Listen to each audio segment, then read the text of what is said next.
Okay, let me start by just saying thank you to everyone for tuning in this afternoon, or early afternoon, lunchtime maybe for you, Cathery. This is, I feel like the conversations that we've had in the lab have been really generative for identifying, needs and desired directions, and then also trying to discover the capacities that we might need in order to do bigger work more long term.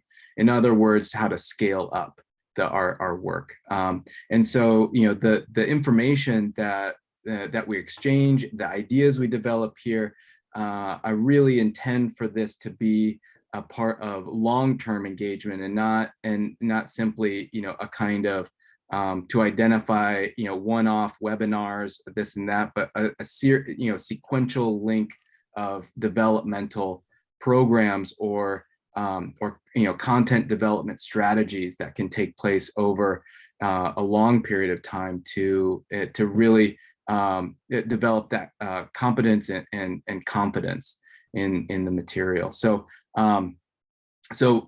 with that in mind, I have just been really, how do I say this without gushing too much? I've been, following and admiring the work of the guests that I've invited to the lab this week. Cathery Yeh and Andrea Neighbors are two people that have just been, really inspirational to me and have been doing incredible work in thinking through different dimensions of what an API curriculum could look like, or what would need to be included in that from their own, professional locations in, museum collections and object-based learning, to math education and ethnic studies, community-based learning models. These are really, I think some kind of core methodologies, and their familiarity with the material and their work experience, I think, could really generate some constructive directions for us. So that's the reason for these meetings this week. Is to kind of catalyze our imaginations with the work of these national leaders. I think before we kind of jump into that conversation, I think they would also benefit from knowing who's in the room here, and then I'll let them kind of give, I asked them to prepare a real brief kind of introduction to their work, and just to get us going. And I've shared a couple of resources based on their work too. So we can use that as a way to kind of get going. And then I want to hear from each of us about the ideas that we have, what sounds interesting or attractive or desirable, fills a need, and then also thinking about strategies. What kinds of things will we need to do to put in place for, imagining next steps. So with that, I'm just going to go through my list here and just ask folks to introduce themselves real briefly. So you all know who I am, but Karen, would you mind going first? Sure. Hi, everyone. My name is Karen, and I'm a student at UConn. I'm minoring in Asian American Studies, and I'll also be pursuing research in ethnic studies this summer through the Holster program, and also next year through the UCHI Fellowship. And I'm also doing work with Make Us Visible. Awesome. And now, Ray, can you go?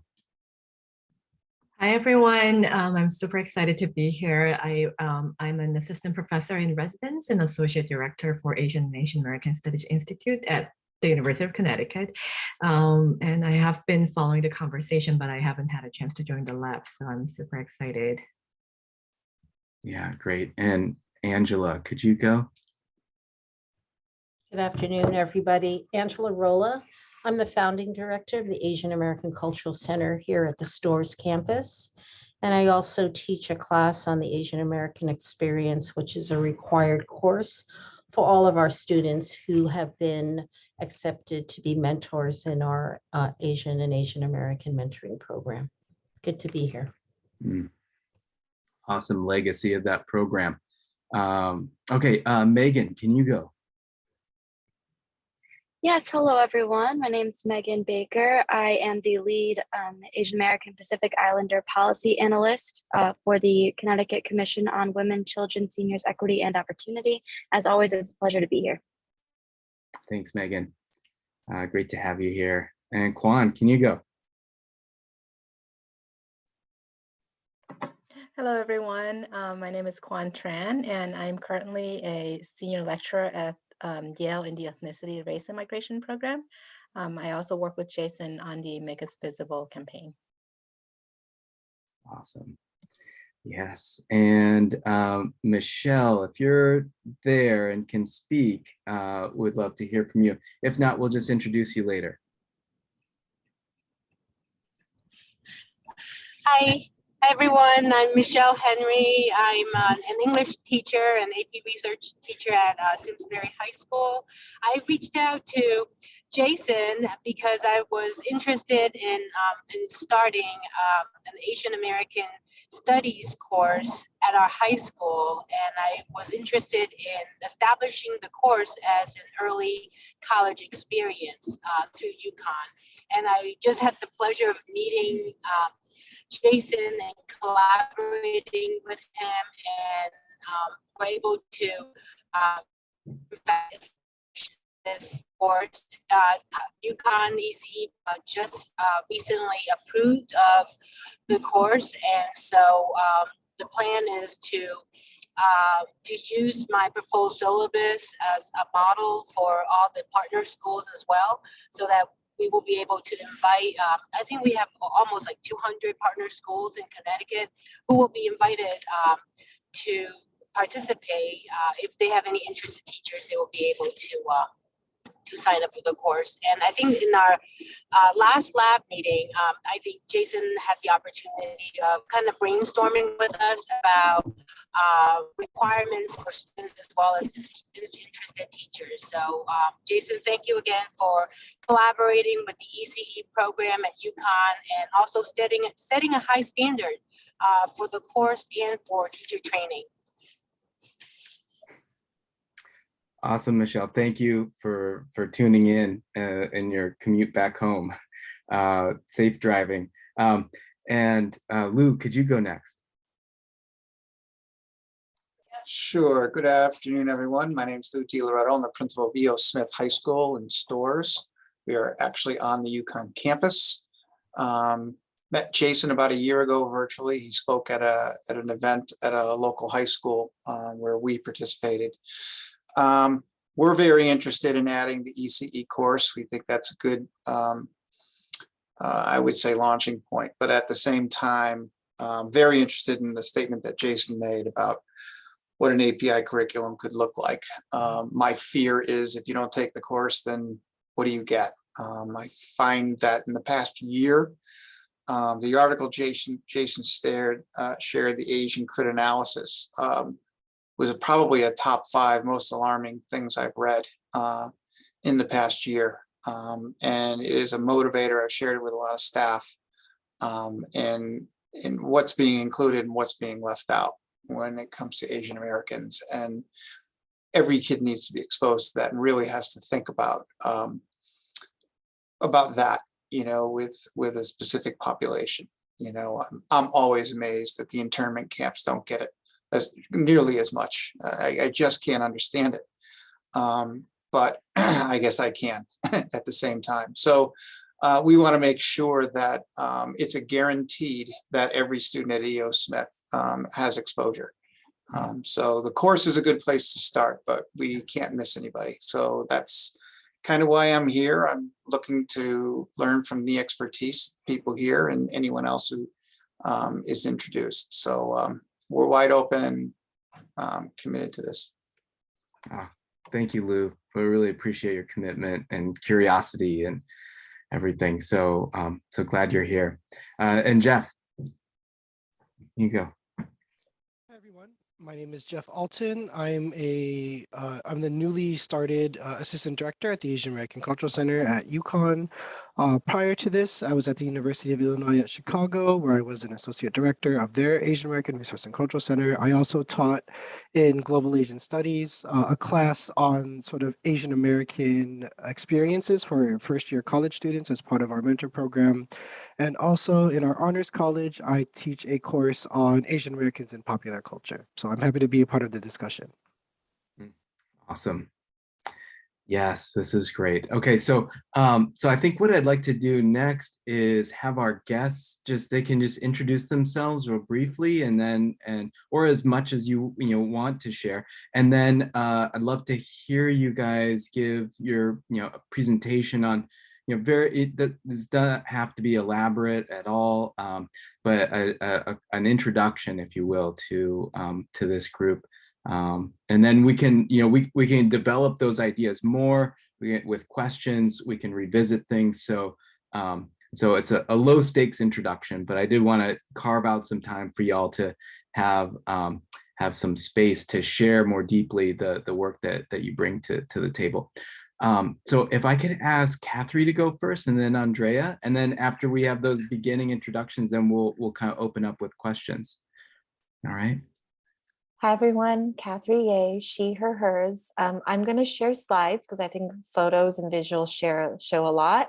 And then you can keep those slides, right? I figured that would be easiest. Let me open that up.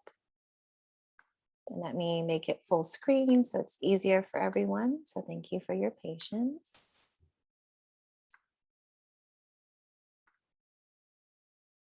Thumbs up if you see this. Okay, wonderful. So my name is Cathery Yeh. I'm the founding co-director of the Ethnic Studies and Asian American Studies and Community Math program at Chapman University. And I think the combination of those three actually speak very clearly to who I am. I also started a group with a colleague at Vanderbilt called Miss Education.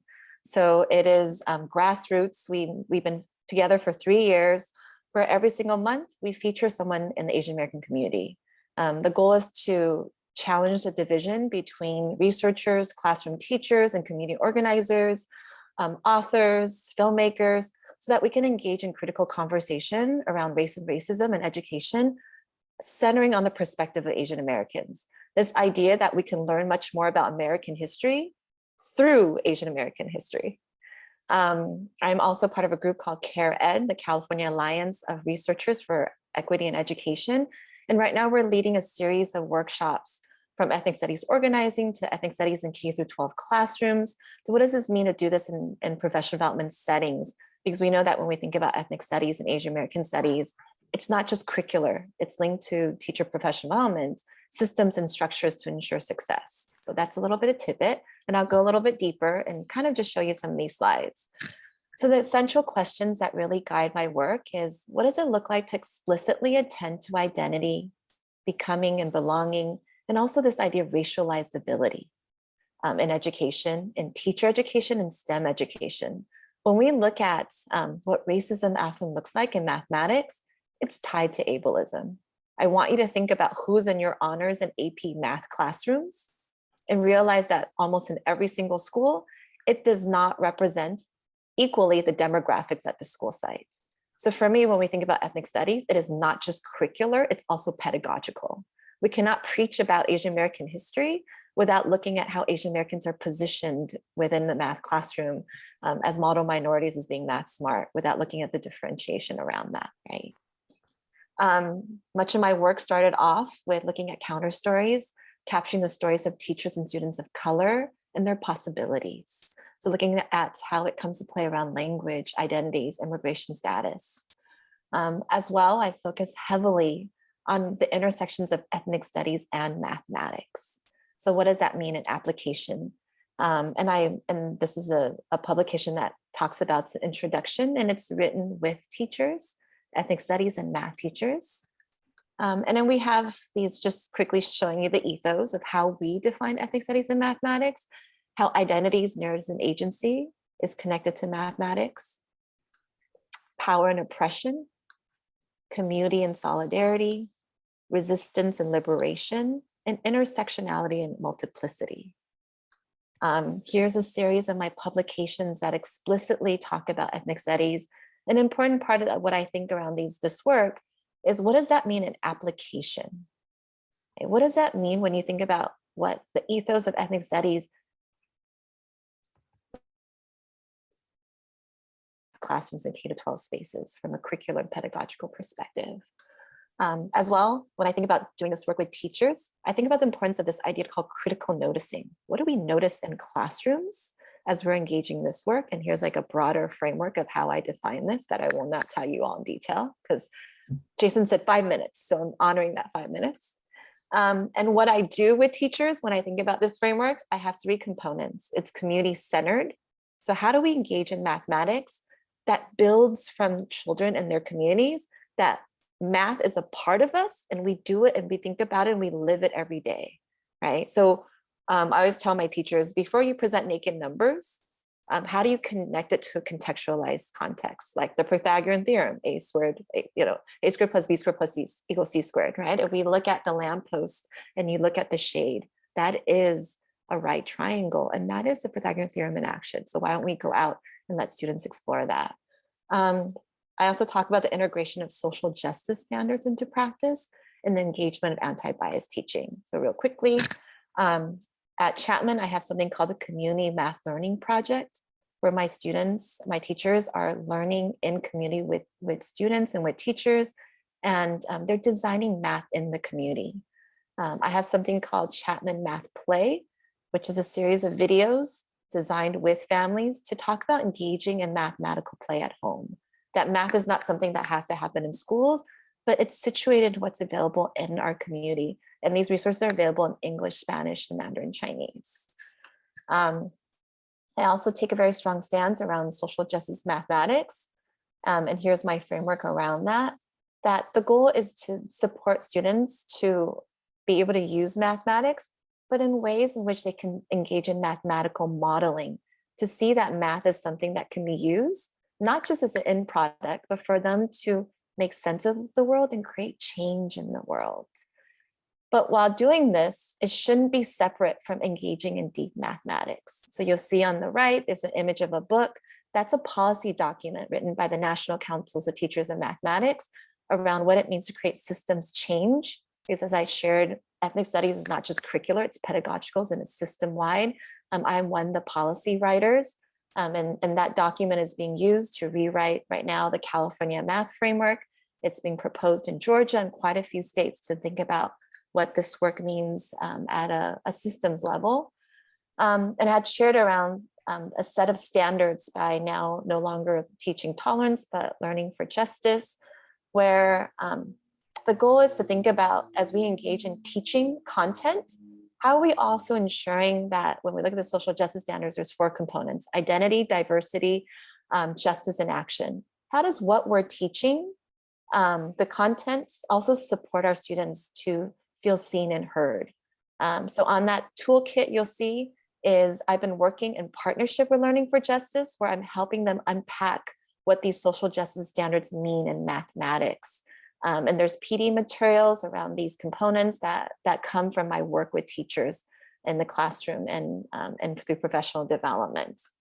And lastly, also, I have an NSF project right now that's working with a district to implement ethnic studies in K through 12 math classrooms. And here's like a little more tidbit around that.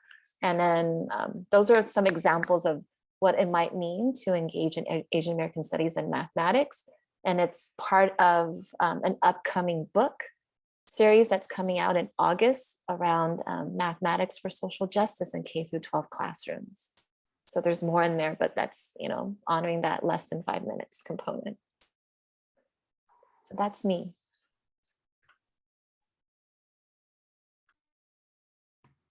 Amazing. Thank you so much, Cathery.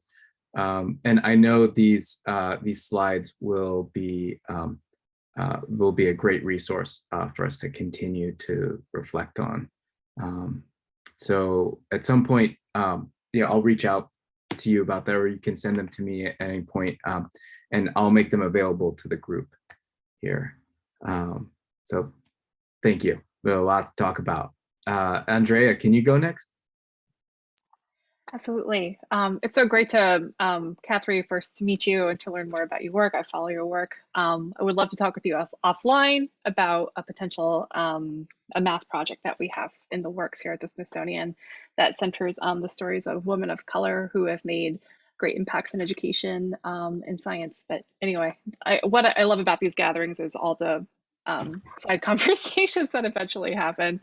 Hi, everyone. It's really nice to be with you. My name is Andrea Neighbors. I use she, her pronouns, and I'm tuning in from Arlington, Virginia. I am the manager of education initiatives for the Smithsonian Asian Pacific American Center. I thought I'd give some brief information on who we are as a center, as we tend to be a bit of an unknown entity in the landscape of many great museums and research centers in Washington, D.C. and other parts of the country. But our center, we're celebrating our 25th year this year. We started in 1997 along with the Smithsonian Latino Center, now the National Museum of the American Latino, to research for our unit Asian American and Pacific Islander stories through the Smithsonian's collections, exhibitions, educational materials, but also even in staffing who works here, where is the representation across all aspects, internal and external, at the Smithsonian. I have been a museum educator for all of my career, which means that I have worked very closely with K through 12 teachers and students on museum tours, in developing professional development workshops and creating resources with educators to help the museum be an extension of the classroom. That work has shown up mostly through history, social sciences, and through the arts. I wish to improve my STEAM connections and math connections in this work. I have some very brief slides to share with everyone, also being mindful of the time. Can everyone see this slideshow? Great. So the national education program that I'm excited to talk about with you all is actually quite new. So at our center, we're a very small team. We're a team of about 8 people. Most of us are located in Washington, D.C., but we also have team members located in Los Angeles and in Waimea in Hawaii. And our work in our 25 years has been to connect with AAPI community members, cultural practitioners, educators, historians across the country. And without many things you might expect from a museum, such as a physical building, such as a museum, or a gallery or a collection, what we have been doing is connecting with communities to tell stories together through online exhibitions, through pop-up museums. For a very significant time in our unit's history, we did something called Culture Lab, which was a co-creative pop-up museum space. As an educator, my role has been an interesting opportunity and challenge coming from places where you can easily look at an object or photo or a document together to build an object-based learning opportunity without having many of those things readily accessible at the Smithsonian, which is something we're working on and I'll talk about later. What I've been doing is trying to learn from educators on what they would like from a unit like ours. What are the needs of educators across the nation in telling Asian American and Pacific Islander stories? So I'm going to tell a story of one such educator in a minute, but the big current work, the big question driving the current work at my center, but really for every educator across the Smithsonian, there's a couple hundred of us across the institution, is how can the Smithsonian reach every classroom across the country? Our secretary, Lonnie Bunch, is very much a supporter and fan of supporting K through 12 education and knows that the way in which our institution can serve and be a resource, it can't just stay within sort of this area of the DC metro area. We have to reach everyone. We want to reach every classroom across the country. We know that's very difficult and very challenging. I think one of the great things about working in a museum is you get to learn so much by looking at works of art, looking at objects. Many of these objects here, obviously not on display at the museum. This is at the National Museum of American History. And this is a group of K through 12 educators. This is Brian Mason for Fairfax County, a middle school, high school teacher. This is John, a second grade teacher from DC Public Schools. Aaron is a 4th and 5th grade teacher from San Francisco Unified, and Leonard is a second grade teacher in LA Unified. And here we are, thanks to Noriko Sanafuji, who was one of the collections managers, and really the one person who has created one of the largest collections showing Japanese American stories from the World War II era at the Smithsonian, giving us and our fabulous interns a tour to look at these objects together, to think about the stories that these objects have and how, as educators and as museum educators, we might be able to look towards some of these objects as a way to connect with students and for students to kind of learn these critical histories and make meaningful connections with them.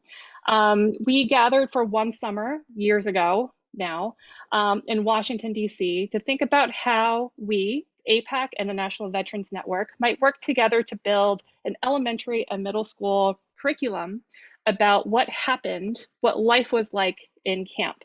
And looking at objects together is what helped us get there.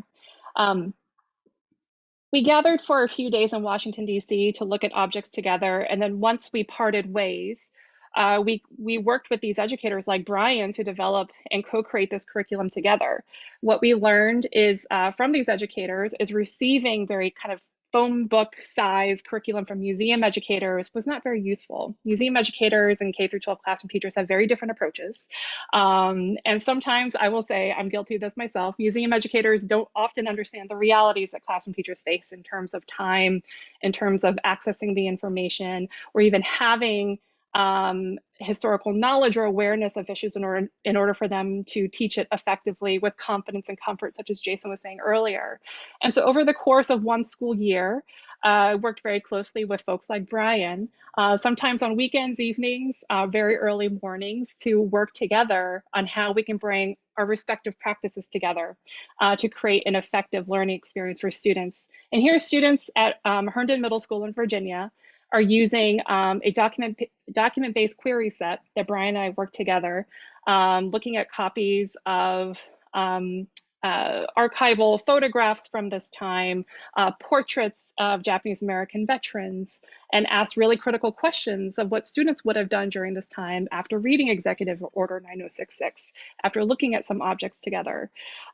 This was for us, it was a very new program, but very successful. Having Brian work with us was great because he knew what other middle school, high school teachers would be using and what would be most effective for them. And so we followed his lead on the best way to shape this. And this kind of collaboration is really what helped inform our national education program. We've been following a lot of the trends, of course, as many others, research and data coming out of the Pew Research Center. And this research has been really critical for us in terms of which classrooms we want to try and reach right now and in future phases of our work. In many teachers that we work with here in the DC area and educators we worked with in other states such as Georgia, even in Texas, when we approach them and talk about who we are as a center, some of the first reactions are, well, these are California stories. Aren't most Asian Americans in California? Don't you want to go work with them? So we absolutely do. However, there are many long storied Asian American and Pacific Islander stories across the nation, and our communities are growing. And so it's been really interesting to work with educators in places where they are also learning for the first time of what local histories are really important to them in their school communities. So I'm going to kind of stay on this slide as it's the best sort of illustration of our program and where we have our urgent needs I'm talking about. And I apologize, I'm probably going over time, Jason. So our national education program model, which is our current work, it centers on building relationships and connections with K-12 educators and community members across the country, not just here in DC, where the Smithsonian is located. And so we see our work together as a co-creative process that we, meaning APAC educators and community members, work on together to co-develop resources that are usable, adaptable, and accessible to amplify local AAPI stories to build a national awareness of where our communities are. So currently we're working to confirm cohorts of these co-creators in 6 states, Texas, Michigan, Illinois, California, Washington, and here in the DMV area. But we want to reach out to other states and connect with other parts of the country, of course. And we want to spend our particular attention to regions where we have historically had very little interaction, but where our communities are growing, such as the Southwest, Southeast, Midwest, and also the Northeast. In terms of our urgent needs, there are 3 urgent needs I want to share with this group because I think that's where hopefully it could open up some opportunities for collaboration. One of our most urgent needs is to, with curriculum, is to connect with educators to see that AAPI stories are taught year-round. This is something that we all know, through an intersectional lens that centers our full humanity, not just through a trauma-informed lens, of course.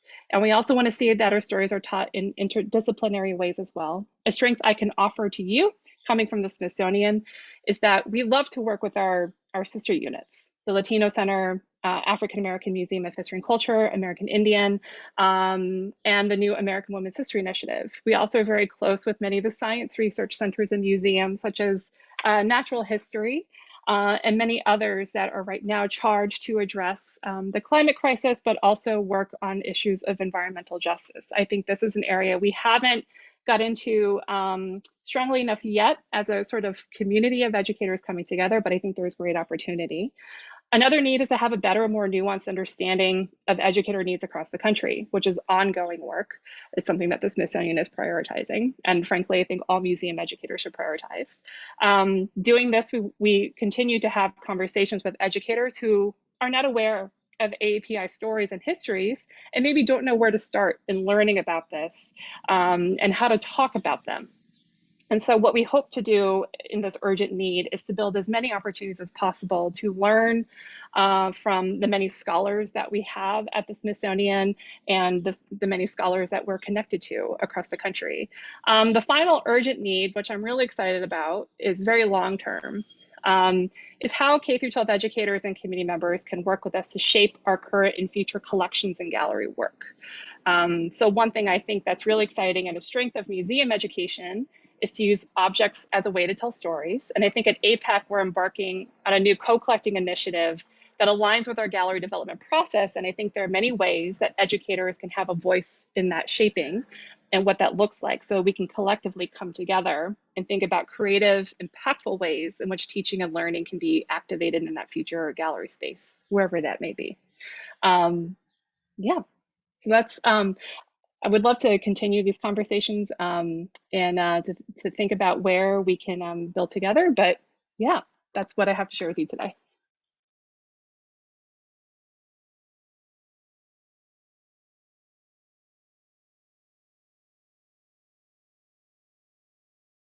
Yeah. Fantastic. Thank you so much for sharing that larger vision and condensed kind of picture of the concentrations for, you know, these areas of critical growth for APAC.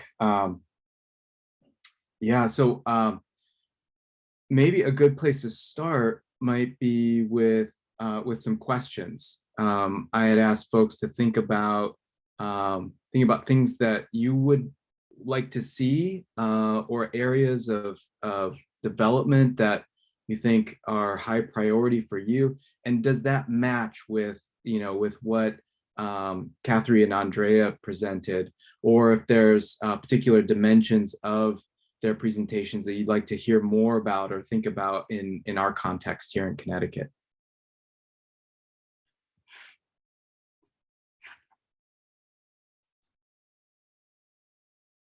Oh, and also Caitlin has joined us. Caitlin, could you introduce yourself real briefly?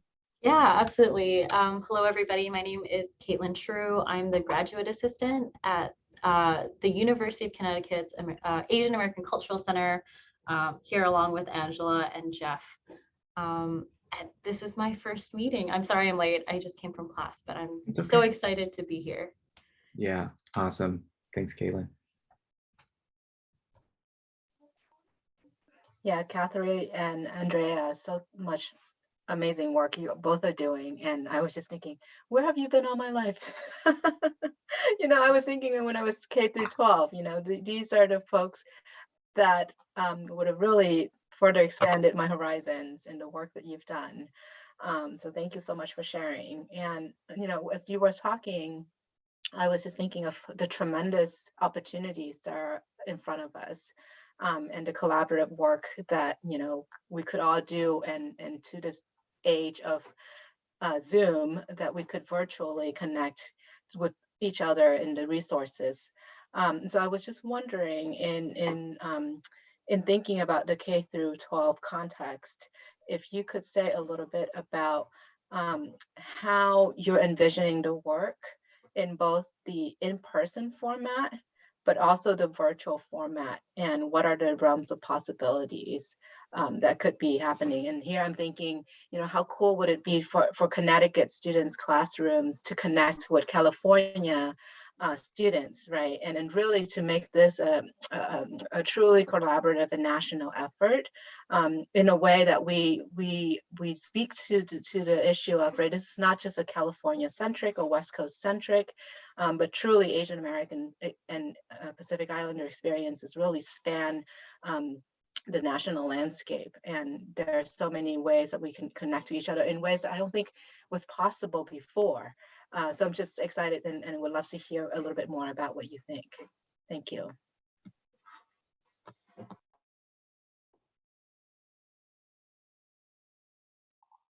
I can jump in.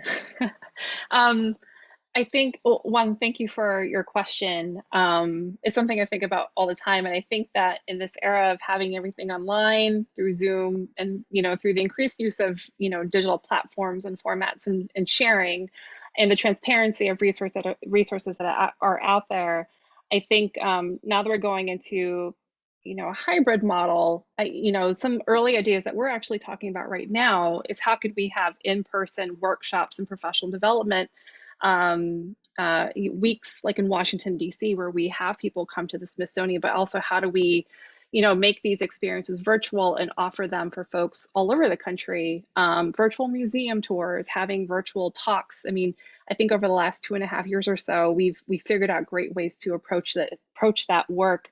And it's something that we're not going to stop doing. I think having things online is here to stay. I know that there are resources going into improving some of our digital platforms, such as the Smithsonian Learning Lab, which is a free tool that students and educators can use. I'll put a link in the chat to basically curate your own Smithsonian exhibition. And so there are ways that we could collaboratively work together between APAC, your students, and share them with students in other parts of the country. What I love about these platforms is there's that way to make those connections. And I think how we effectively bring any kind of in-person experience and make it as impactful online is yet to be seen. It's something that we'll be testing out for sure. But I think making these connections like between Connecticut and California, as you say, is such a critical exchange. And I think an exchange that we're working to make, we want to help facilitate those kinds of connections. We've done some work with educators in Georgia in bridging California stories such as the farm workers movement to folks in Cobb County, Georgia, who before didn't really see any need to learn about that history until they realized that they actually have folks who marched with Cesar Chavez who are living in their communities. And there's some organizing work happening in Georgia to support agriculture workers. And so I think thematically, there are really great ways to connect, states to states, localities to localities. And I hope someday, that can be sort of a more regular offering and exchange. But I think that would be beautiful to really tell, to tell these stories and have folks get to know each other across different parts of the country. We can be thought partners on what that looks like. I would love to talk more with you on that. There's so many possibilities, to be honest with you. I think of, for me as a education researcher, I always think of creating a set of artifacts that can be used across different settings, right? And also, it's not just artifacts, but also processes.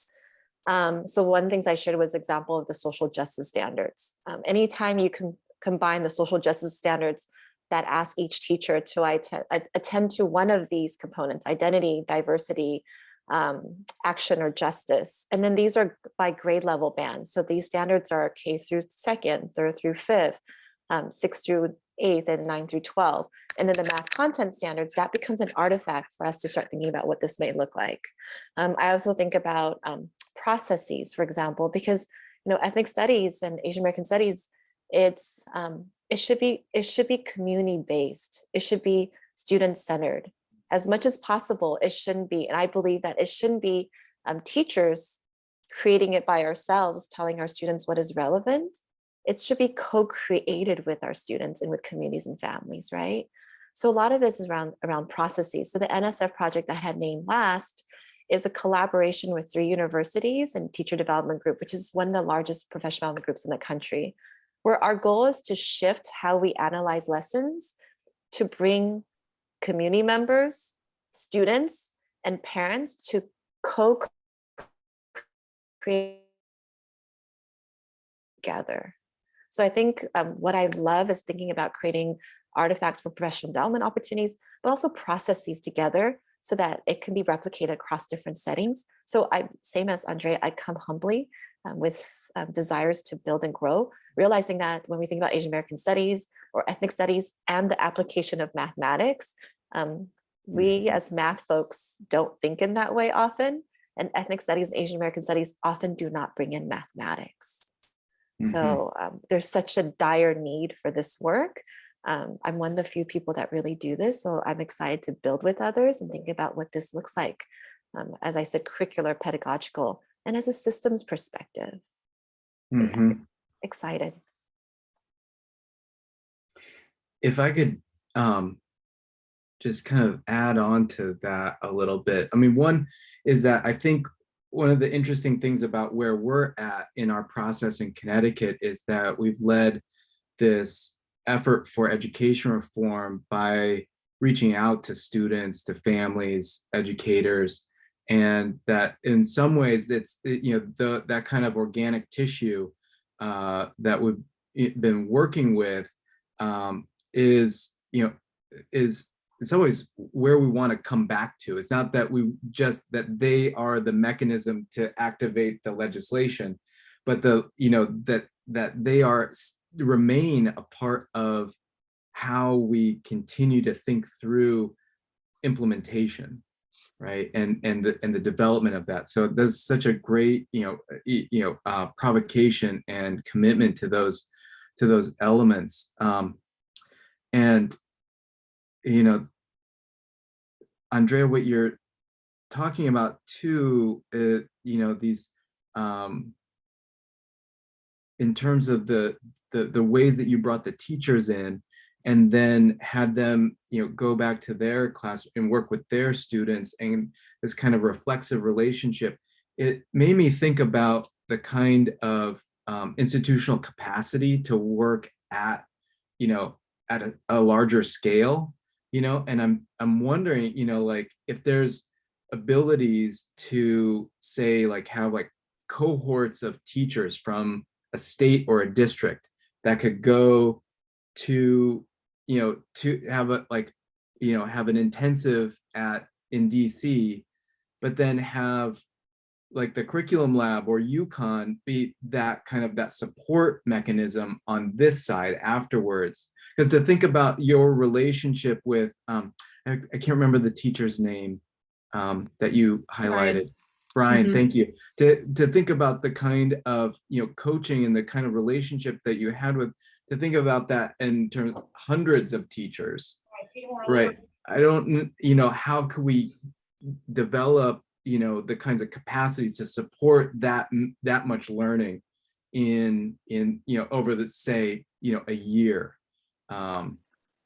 and so I'm wondering how, as Cathery is saying about processes, like how can we create those kinds of connections for experiences, but then also that support structure that allows for that continuous engagement and that platform for that experience to grow into something else. Does that sound right to you? Or would love, Cathery, any kind of, if that's ringing bells for you, and how you were talking about the community math learning, projects that you've done, in terms of, how do you link, sort of daisy chain those pieces together, so that the end result is kind of that there's kind of a commitment to that work and that process from the system level, and not just from an individual's kind of commitment.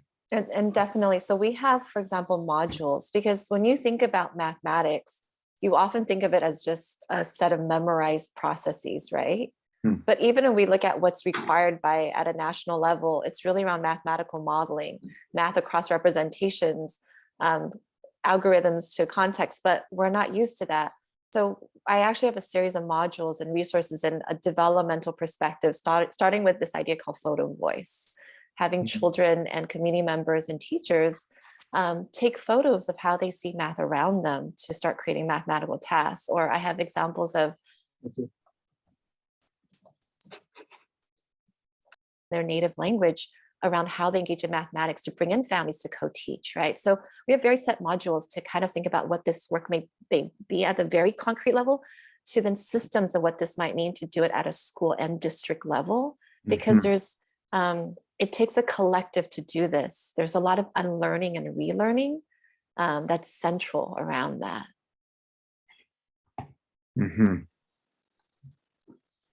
Yeah, that's amazing. Yeah. So can I jump in? Yeah, please. Hi, Cathery. I have something you said at the beginning really struck me. You so casually knew what our prevalence with Asian students in math is in math courses with respect to their overrepresentation in the population, right? And you use the phrase or use the word positioning.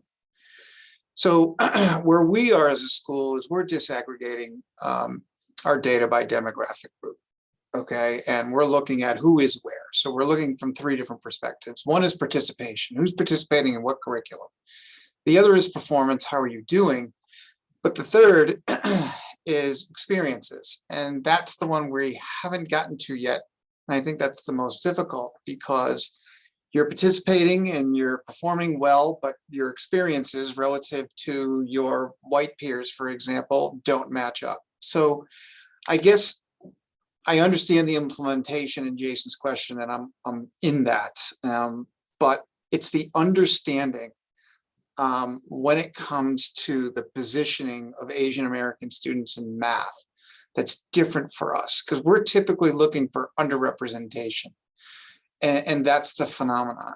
Can you explain, help me understand what you mean by positioning more, and what's the problem? What's the big deal? What should we be looking at? How should we be talking to our teachers about it? Because it is glaring and nobody's talking about it. You know, Sure. it's a lot easier to talk about, you know, Black students who are underrepresented. What are we going to do here? But this one is, I don't know how to approach it. I think we may want to set up a separate conversation, but I would say when we look at, it's important to disaggregate data. Asian Americans are not a monolith, and oftentimes those who are successful are East Asians, and it's also based on class-based and immigration patterns, right? So we look and disaggregate into different ethnic groups within the Asian American community, you'll see differences. Things you may also notice is that even around disability classifications, Asian Americans tend to be underrepresented and underserved. So then thinking about meeting all of our students' needs, there's also an issue around many Asian Americans want to, particularly our East Asian and our higher SES families, want to really accelerate. So then when we think about this need to focus more deeply at a national level, we know that extreme acceleration actually doesn't help children. 50% of the children who take calculus in high school and go on to college, so those are the kids that are already going to college, actually retake calculus, right? So realizing that we're underserving our students because they're feeling like they have to heavily speed through without understanding. So there's they may seem like they're performing well, but how many of them actually end up in STEM professions and stay in? Realizing that just because they're taking the class doesn't actually mean they're excelling. And what does excelling mean? What does success mean? So I think that's disaggregation of data, looking at helping our Asian American populations understand why they're doing what they're doing, and looking at even your pathways and trajectories. Are you following right now? Is it there's different districts have different pathways. Some have more of a hierarchical pathway where it's pre-algebra, algebra, algebra 2, pre-calculus and calculus, which actually isn't most aligned with where research is showing around, for example, teaching algebra and geometry together, because geometric proof is actually the visual representation understanding that makes sense of algebra. So thinking about pathways that actually opens up access for more individuals so that everyone is successful. So that's why I'm talking about a systems perspective. Asian Americans are often used and they position themselves to challenge detracking practices that actually hurt everyone. So there's a lot of complexities around this conversation around mathematics. I also look at participation not just in what happens in the classroom. So one of my research methods, I use a measurement tool that's called EQUIP, where within your classroom, every student gives their demographics, right? Their race, gender, class, ability status, language status. And we click to see who's called on and what type of questions that's being asked. And when you do that, you'll notice there's actually same thing as what I mentioned, almost with certain confidence. We ask male students and female students different types of questions in different frequency. We asked students with disabilities different questions with different frequency. We asked people based on racial demographics and linguistic performance with different frequency. So I analyze it from not just a structural level, but also from a very interactional level as well, to notice differences as well. So it's quite nuanced and complex, but I feel like that's a longer conversation to look at. When I look at AAPI performance, I look at zooming in at disaggregating data, but also how that impacts greater demographics, how our positioning impacts other groups as well, and what are some systemic changes we can make that can promote success for all. And hopefully that helps. A lot of good conversation. It does. Thank you.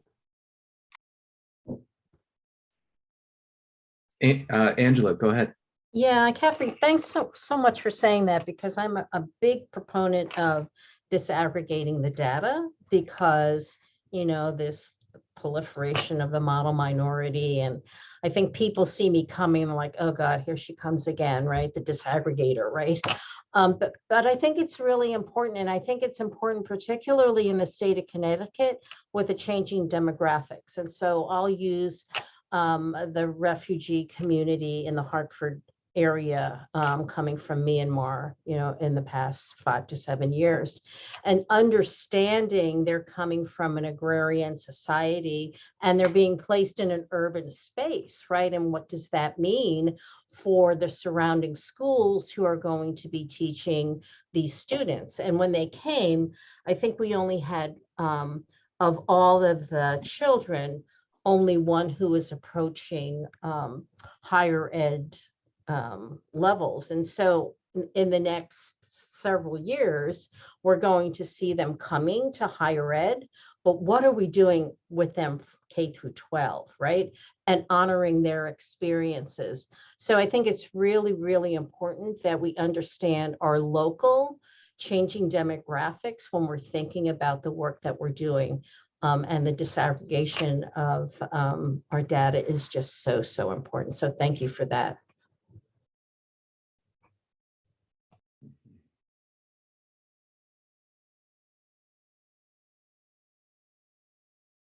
Yeah, you know, I think, you know, to Angela's point about disaggregating the data and having a deeper, you know, sense of the Asian American population, it looks different in different districts, you know. So even though by state we really have, you know, a lot of, you know, different folks, when we look at it by county or by district, the composition, you know, varies quite a bit, and so, you know, I think what I would love to be able to offer is that kind of flexible attention to different districts and how they are composed, and what are those access points, those community connections that are going to, you know, draw people in.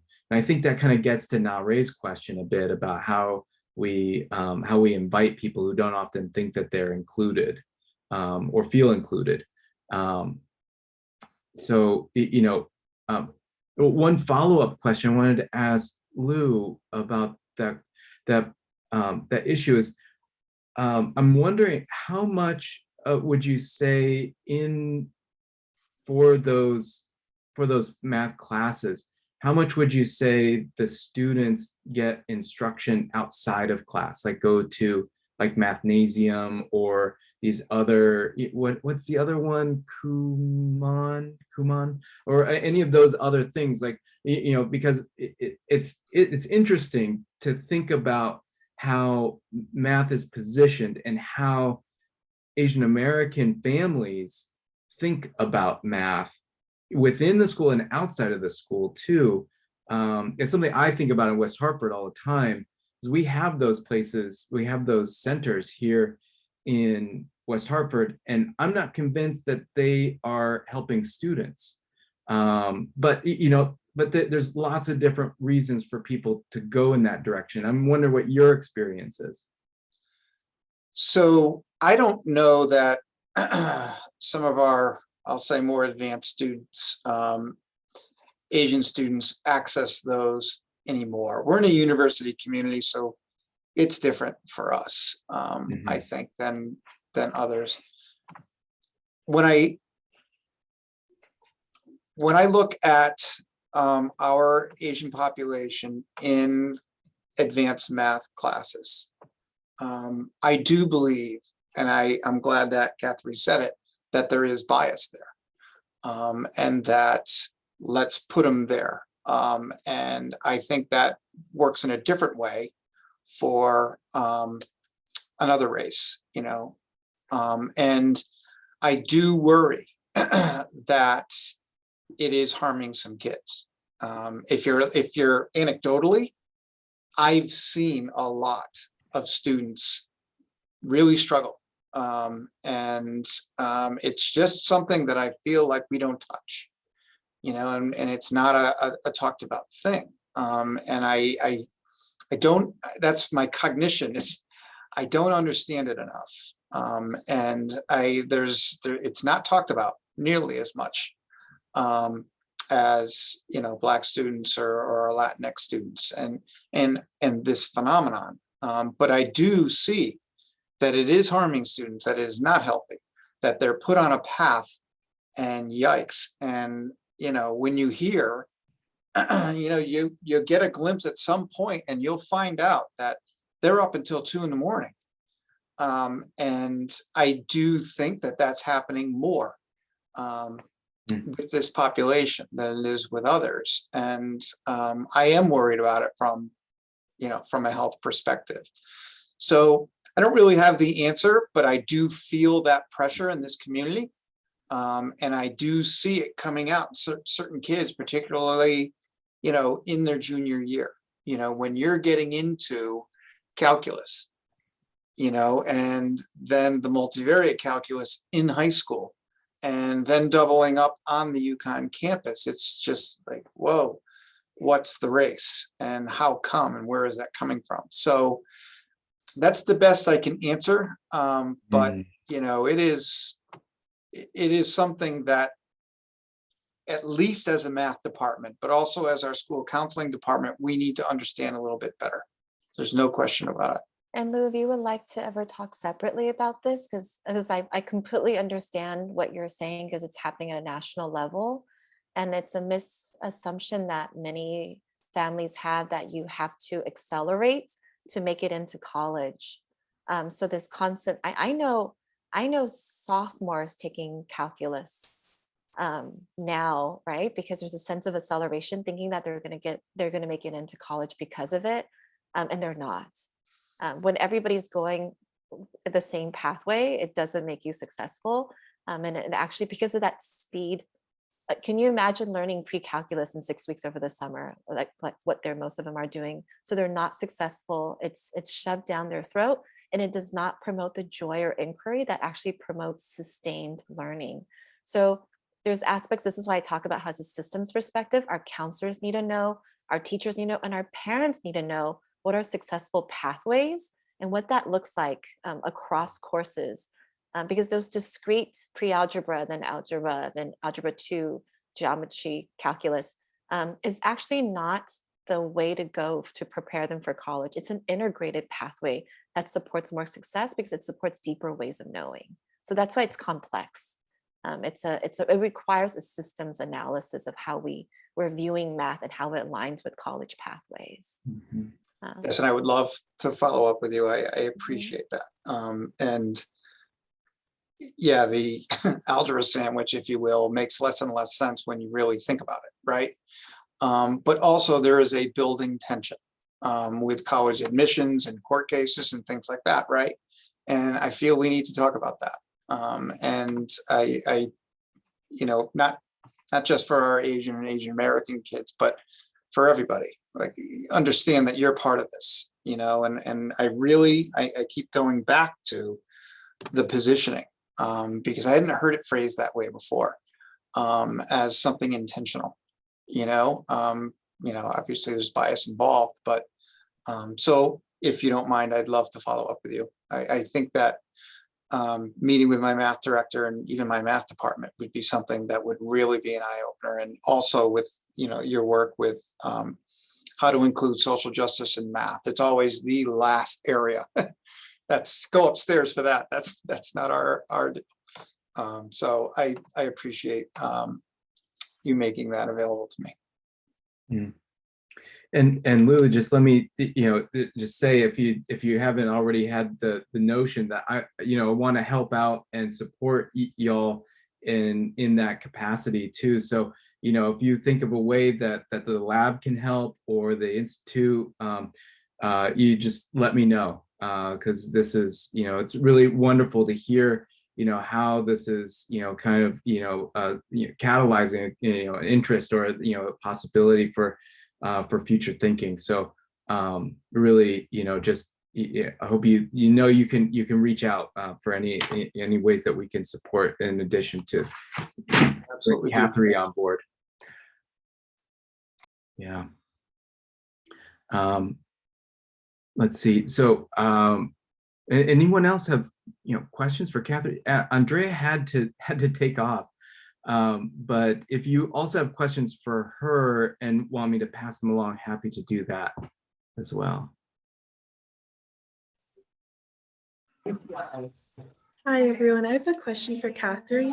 You gave a wonderful presentation about the impact of ethnic studies on Asian American students and the correlation between ethnic studies and STEM programs. I was wondering, what are your thoughts on Governor Ron DeSantis's rejection of CIT and math textbooks? Now he rejected these examples of math equations that contained racial connotations. So what are your thoughts on that? Thank you. So I've been following that closely and looking exactly why Governor DeSantis had, why there's certain books banned.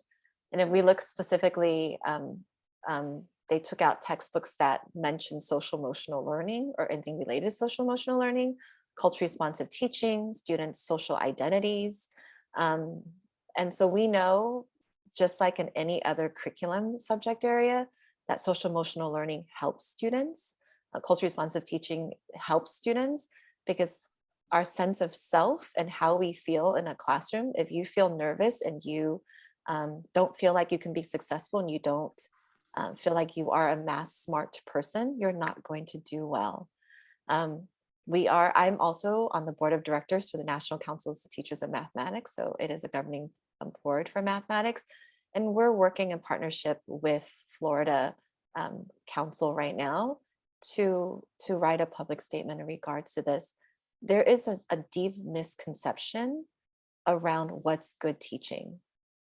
It's unfortunate because there's so much research out there, and then we just think to ourselves, when I'm really, really nervous and I don't feel like there's too much going on in the world around me and at home and at school, I can't learn.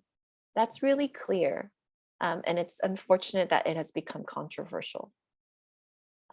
So linked to research, linked to our sense of belonging, there's a lot of work this is why I would say ethnic studies is not just curricular, it's pedagogical, and it's really around bringing everyone in.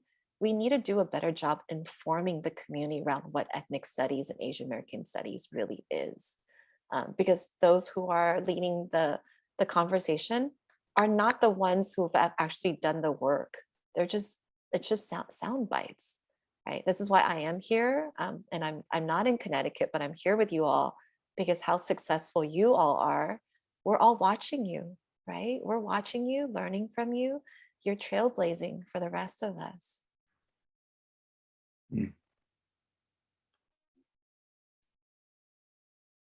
Thank you for that vision, Cathery.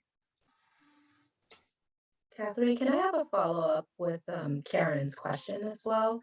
Because I think in the midst of advocating for our bill here in Connecticut for including Asian American studies or history and Pacific Islanders, some of the pushback that we're hearing from state representatives is that there needs to be a distinction between academics and this kind of social advocacy language in what they assume our bill is doing. And I'm hearing this now across, some of the school boards too. Some of the conversations that are coming up about book banning is that these books have nothing to do with the academics. And when they mean academics, right, it's really about sort of like siloed curriculum that only look at math as in these numbers and nothing else, or English is just learning about the language and nothing else, which is completely bonkers to me. But I think in the broader public, this conversation has not been well parsed out, and people are really misunderstanding. And so I was just wondering if you have some thoughts about how to both convey through the curriculum development piece, you know, a different relearning and re-expecting, I guess, of education. But just some thoughts maybe you might have on that would be great. So I just put in the chat, it's just a short little simple research piece by the National Education Association on what does research say about ethnic studies. I think an important thing as we're thinking about what you all are doing is we need to gather research, because the argument is, ethnic studies is this beautiful fluffy thing and it makes people feel good and it has nothing to do with their academics. And that's not true. So I think it's important to really think about gathering data. Existing data that's available, qualitative and quantitative, shows the positive impact around for ethnic studies across subject areas, not just for folks of colors, for everyone. It supports attendance, sense of belonging. It supports their academic performance across other subject areas, not in addition to ethnic studies. But I think continuing to think more, and then this is the part I would love to be a part of, is thinking about how we could be gathering specific data to show its benefit, because we shouldn't be doing things without capturing its impact on students and communities. So I think about what we're doing with teachers, but also think about its impact on students and communities. How are we measuring it so that we're ensuring that what we're doing is authentic and it's supporting our students and communities in the ways that we want to. So this is something I think I would love to have conversations with, as I'm also working with other districts who are doing this work. What are our measures for teachers and students and community members, so that we can justify why this is important, but also for ourselves, because this is a process. You all are paving something new that hasn't been done before. So there's going to be turns and changes. It's going to be an iterative process that's situated in context. So how can we create measures to do this authentically? That's what makes me so excited. I also I'm a researcher, so I think about it from a research lens. But I think we need to know our facts. We need to know our facts, and we need to share it with the community, because it is not being shared. Thank you. Can I jump in? Yes, I was just going to call on you, actually, Michelle. Go for Okay, it. great. Good timing. Well, I'm just learning so much. Thank you to our guest presenters, Andreas and Catherine. As an English teacher and, with a secondary background, I recently just proposed a syllabus, not only to UConn, but I've submitted the proposed syllabus to my district. And in fact, this week I'm supposed to go before the Board of Ed to kind of get that formal stamp of approval from the curriculum committee. And I think what's important for me to do is to demonstrate our syllabus alignment with district-wide standards and also our school-wide standards.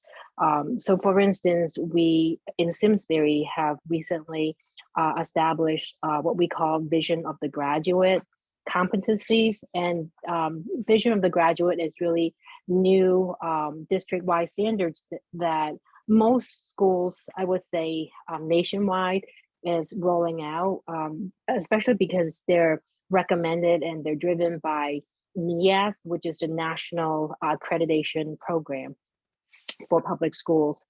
And so, so the Vision of the Graduate in Simsbury really encompasses competencies such as global citizenship, critical thinking.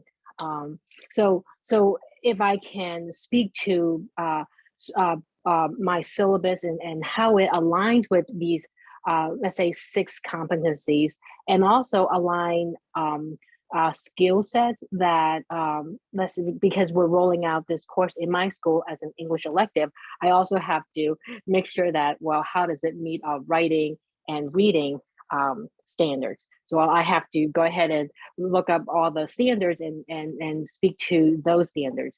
And I think as long as we can justify how our syllabus or curriculum can align with these essential standards, whether it's district-wide, nationwide, or department-wide, I think there will be buy-in. And these, actually the course, not only will it be an English elective, I'm proposing it as a capstone optional course, which means that it will, if students take the course, they can meet their 1 credit capstone requirement. Again, we know that capstone requirement will encompass that Vision of the Graduate competency. So, so I think, you know, what I'm proposing is not only will this be a curriculum that will be rich in history, but it's going to be interdisciplinary. It will include psychological, socioeconomic perspectives, of course, also literary perspective, as it is an English elective. But being able to help students to see Asian American experience in different contexts, and to see their experiences through multiple lenses will really help them to not only to better understand the Asian American experience. If you're an Asian student taking the course, hopefully you also feel validated, because there's so little positive representation in our media culture, especially. So I'm just very excited about this course that we're rolling out, and for again, schools all over Connecticut to be able to have that opportunity to sign on. And of course, Jason, your work in also offering training for all interested teachers to be able to partake in this experience. And just, yeah, I think I'm just amazed at what we can be doing here. Yeah. Yeah, thank you, Michelle. You know, it occurs to me also that this could be interesting to hear from Megan, in the sense that, you know, you work with, you know, as a kind of, you know, intermediary with the legislature. And, you know, I'm wondering if you can speak a little bit about the ways that that education advocacy is, you know, how that's been framed, or how you see that being framed, and other ways that we can use this process, as Cathery's pointing out, to generate more information, more knowledge, data, to support the continued investment, not just in this session, but in future sessions, to continue to invest in education in Connecticut. Yeah, absolutely. Thank you for transitioning that. My ears have been kind of perked up with the discussions about data disaggregation, because interestingly, I'm not entirely sure the legislative intent behind, what's motivating this move, but interestingly, the legislation is paired with data segregation, and so I think these conversations are timely. Um, there's a lot of discussion in the legislature about how to reconcile the model K through 8 curriculum that passed last legislative session, and then kind of using the further implementation, because what this bill does that the bill last session does not do is that it really delves into what would be kind of the content that would make up the consistency for the AAPI curriculum that schools would then implement district wide. And for the last bill last year, it was more of a like a one line, just include Asian American Pacific Islander studies, which is where, the commission is precariously placed between communities to be that conduit. We're seeing that there's not a lot of education, not a lot of state reliance on education advocates, which is why, it's vital for me informing the legislature to be in conversations like this, because we, with the rise of the pandemic, are just starting to spotlight this importance. And interestingly, what we're seeing a lot of support for, promisingly, is that what the data desegregation does is that it fails to pinpoint ethnic subgroups, having data highlighted in a way that, these minorities have a lot of models that set precedent for fear of fear. There's a fear and distrust, and there's a fear that their data will be used against them. And so a lot of the conversation in the legislature is how to acquire the data that we're talking about, because it is so vital in a way that does not target one ethnic subgroup. So interestingly, those conversations have been paired in the legislature. They're still in infancy, which is why I'm here today. So I'm learning a lot, and I thank you. And using these conversations to then turn back to further conversations with the State Department of Education, the State Education Resource Center. That is how they're trying to position themselves amongst the community and learning about ethnic precariousness in the pedagogy. I hope that answers your question. Yeah, Megan, thank you. Just thinking about the ways that that the issue of education, really activates so many different communities, and they're kind of, it activates many definitions of the problem. And so what I've really appreciated is it's kind of coming back to that method, that community organizing method, and to make sure that we're talking about changes that that reflect our communities and that are built on existing relationships. So that's why I'm just so grateful for partnerships with you, Lou, and Michelle, and many others, because I think those are the ways that we see this through, not just one, in the passage of one bill, but just as the new normal is what I would hope for. So yeah, I do want to save just a moment, just because I know that folks have to get going.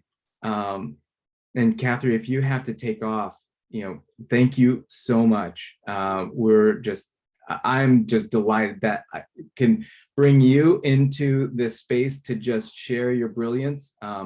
This has just been terrific, and I think we have a plan to continue working with you. So we'll make sure that those connections get made.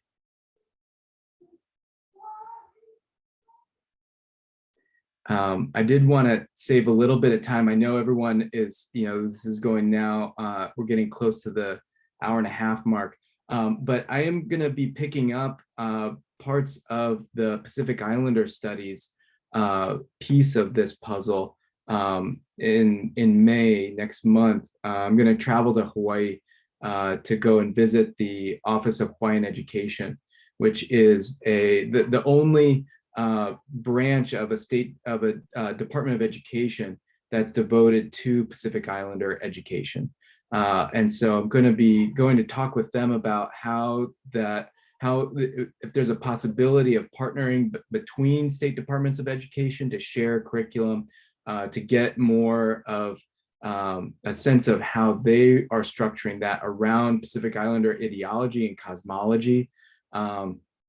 In very similar ways to what Cathery is saying about, the application of mathematics in particular contexts. This is really rich for Pacific Islanders who have developed very, nuanced and complex systems of navigation in the Pacific Ocean based on, these, mathematical principles and other ways of sensing and knowing the environment. So, really, great possibilities, but also I want to be able to take your questions with me. So if you have ideas, curiosities, questions, we'd love to hear them, because I want to come with like a full, I want to arrive with a full set of questions.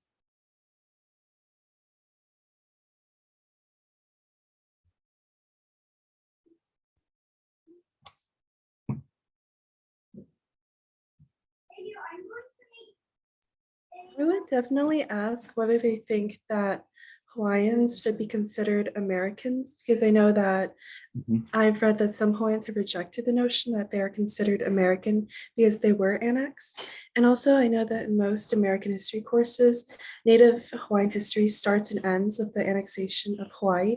So, how much of that history should be focused on the complicity of the US in this, and how much of that should be focused on the strength and the resilience of the Native Hawaiian people? Yeah, absolutely. For me too, I'm interested in the connections between Connecticut and that process.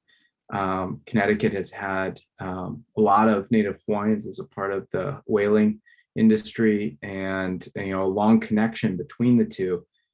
Sugar, the sugar production in Hawaii, some of that was routed through insurance companies in Connecticut to insure those cargoes. So, there are these intimate relationships where I think, building out that, really understanding that at a deeper level, and so that the questions of identity, annexation, sovereignty, and independence have a real bearing for Connecticut audiences, not just as a historical sense of accuracy and authenticity, but I think, an opportunity to develop deeper, connections. Does that make sense, Karen? Yeah. And Jason, I'm interested to know how the Islanders report out on their demographics, especially at the school level, because I'm surprised that in Connecticut, our schools are reporting out, our annual reports only include Hispanics, Blacks, and whites. Asians are invisible. So, I mean, we're not even talking about, being able to desegregate our Asian data, but we're not even there in terms of college preparation and college preparation. That data is not there. It's non-existent in our high school reportings. And I would be surprised. I mean, I thought maybe Simsbury, we have 9% Asians. Then maybe we would be, maybe we're still at the low end, but come on, West Hartford is very diverse with a high Asian population. There's, no Asians are represented there. So I think that's a real social justice issue, because if you don't see that there's a need, if Asians are not represented, you can't really account for their achievement or lack of achievement. Right? I think that's a serious social justice issue. And it would be interested for me to find out, well, how about the Islanders? How do they report up? Because Hawaiians are so diverse, right? Are they natives? How, what generation are they? I don't know how they deal with the demographics. But I think we can do a better job in Connecticut, right? Yeah, absolutely.